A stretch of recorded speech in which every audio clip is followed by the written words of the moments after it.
La science islamique. Bismillahirrahmanirrahim. Wassalatu wassalamu ala rasulillah.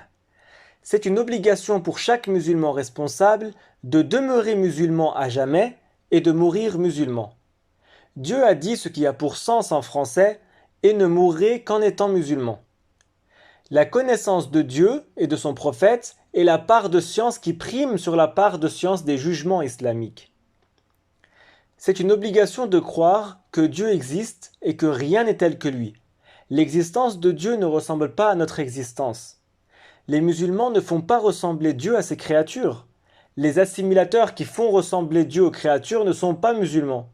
Et cela, même s'ils se déclarent musulmans, même s'ils se disent musulmans, en réalité, ils ne sont pas musulmans parce qu'ils ont contredit le fondement islamique, ils ont contredit la croyance islamique. Il y a aussi la croyance en le prophète Muhammad. Croire que Muhammad, fils de Abdullah, est un messager de la part de Dieu, qu'il est véridique dans tout ce qu'il a rapporté de la part de Dieu, qu'il est honnête et extrêmement intelligent. Le prophète, comme tous les prophètes, sont préservés de la mécréance, des grands péchés et des petits péchés de bassesse.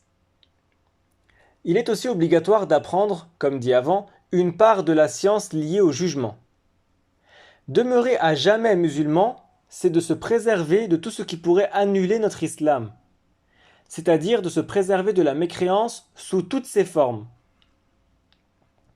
c'est-à-dire la mécréance par la langue, comme le fait d'insulter Dieu ou d'insulter le prophète ou le Coran.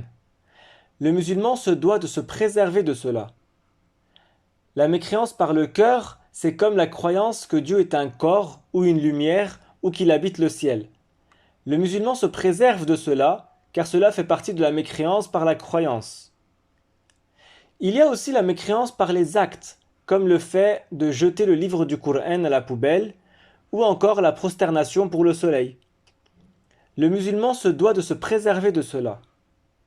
La communauté musulmane est unanime que celui qui veut entrer dans la religion islamique, ou celui qui était musulman puis a apostasié, c'est-à-dire a quitté l'islam, doit, pour rentrer en islam, dire les deux témoignages.